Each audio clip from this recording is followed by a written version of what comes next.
ये class 7th का हम लेने चल रहे हैं आज। पहला चैप्टर है इसका परिमेय संख्याएं, और इसके पहले हम कुछ नियम और इसके सूत्र जानेंगे, उसके बाद ही हम इसके अभ्यास पर जा सकते हैं बच्चों। भूमिका में क्या है, वस्तुओं को गिनने के लिए प्रयोग की गई संख्याओं को गणन संख्याएं या प्राकृतिक संख्याएं यानी नेचुरल नंबर्स नाम दिया गया। प्राकृतिक संख्याएं क्या हैं? 1, 2, 3, 4, 5 जिनसे हम गिनती करते हैं, ये हमारी प्राकृतिक संख्याएं हैं। लेकिन जब शून्य की खोज हुई तो शून्य को इनमें शामिल कर दिया गया प्राकृतिक संख्याओं में, और ये संख्याएं हमारी कहलाएं पूर्ण संख्याएं, यानी कि 0, 1, 2, 3, 4, 5 ये हमको मिल गई। इसके बाद प्राकृतिक संख्याओं के संगत ऋणात्मक पूर्णांक जैसे कि -5, -4, -3, -2, -1 को भी पूर्ण संख्याओं में सम्मिलित कर लिया गया। ठीक है। अच्छा, अब हम समझते हैं कि परिमेय संख्याओं की अवधारणा क्या होती है। विपरीत स्थितियों में को व्यक्त करने के लिए हमें पूर्णांकों का उपयोग, भिन्नात्मक संख्याओं के पूर्णांकों का उपयोग भी करना पड़ा, और बेटा भिन्नात्मक संख्याओं के ऋणात्मक मान को भी लेने की आवश्यकता पड़ गई हमें। कैसे पड़ी आवश्यकता? जैसे हम समझते हैं कि 600 मीटर, जैसे समुद्र तल से 600 मीटर ऊंचाई पर हो हम, तो उसको हम लिख सकते हैं 3/5 किलोमीटर। ऊंचाई के लिए तो हम इसको प्लस में दे सकते हैं, लेकिन जब हम समुद्र तल से गहराई में चले जाएं, नीचे चले जाएं, तो यही 600 मीटर को हम -3/5 के रूप में हमें व्यक्त करना पड़ेगा।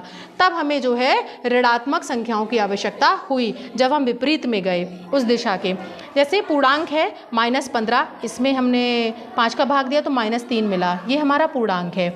इसी तरह से -12 में जब 2 का भाग दिया तो -6 जो निकल के आया ये भी हमारा पूर्णांक है। 0 में हमने 5 का भाग दिया तो हमें 0 ही मिला, ये भी हमारा पूर्णांक है। इसी प्रकार से 12/5, जब 12/5 आया तो ये हमारा पूर्णांक नहीं है। यह क्या है बेटा? यह भिन्न है हमारी, ये भिन्न है। -12/7 जब निगेटिव हो गया यही, तो ये ना तो पूर्णांक रहा और ना ही भिन्न रहा। क्यों? क्योंकि भिन्न ऋणात्मक नहीं होती है। ठीक है। उसके बाद में यहाँ पर 13 में हमने भाग दिया -3 का, यह भी हमारा निगेटिव आया, तो यह भी ना तो यह पूर्णांक है और ना ही यह भिन्न है। अब हम आगे बढ़ते हैं इसमें। परिमेय संख्या क्या है? परिमेय यानी रेशनल शब्द की उत्पत्ति अनुपात यानी रेशियो से हुई है। अनुपात क्या होता है? जैसे होता है बेटा 3:5, इसको हम लिख सकते हैं 3/5। ठीक है। इसमें 3 और 5 कैसी संख्याएं हैं? प्राकृतिक संख्याएं हैं।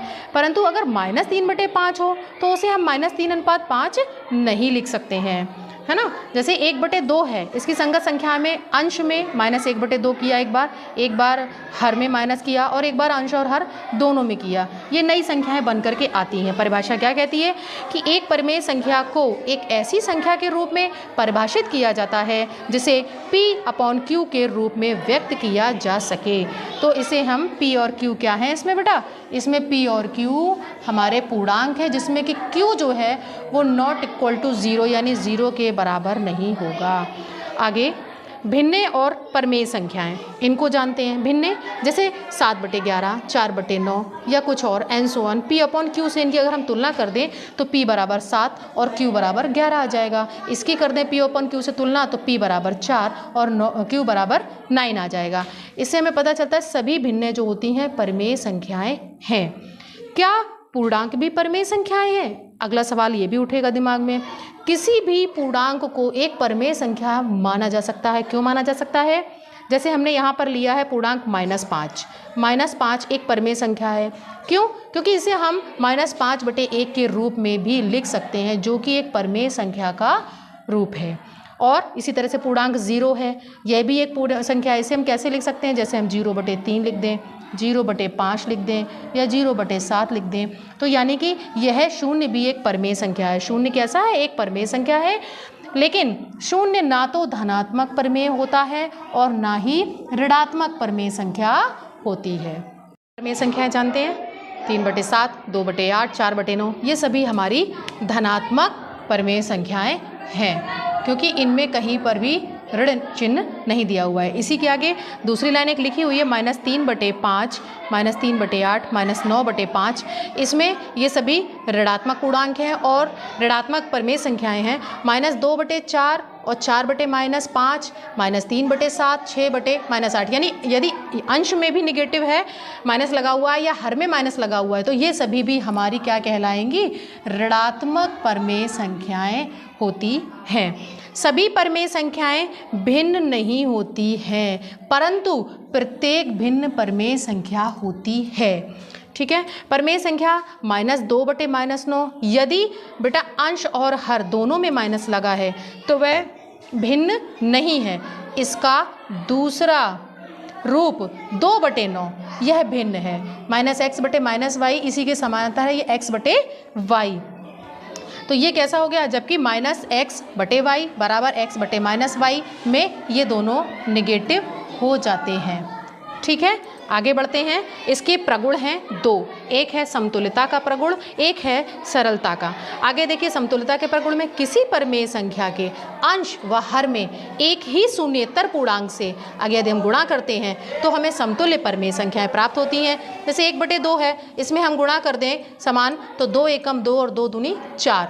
अगर इसके आगे हम कर दें 3 का तो 3 एकम 3 और 3 दूनी 6, 4 का कर दें तो 4 एकम 4, 4 दूनी 8, 5 का करते हैं तो 5 एकम 5 और 5 दूनी 10। ये सभी समतुल्य भिन्नें बन जाती हैं। इसी प्रकार अगर 3/-5 दिया हुआ है, इसमें हम 2 का गुणा कर दे तो 3 दूनी 6, 5 दूनी -10, 3 त्रिका 9 और 5 तिया -15। ये हमारी समतुल्य भी, ये भी हमारी समतुल्य परमेय संख्याएं हो जाती हैं। परमेय संख्या 2/3, परमेय संख्या 2/3 में हम अनंत समतुल्य संख्याएं लिखी जा सकती हैं।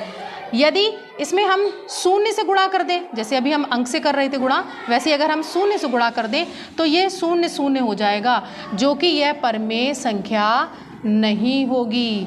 क्यों नहीं होगी?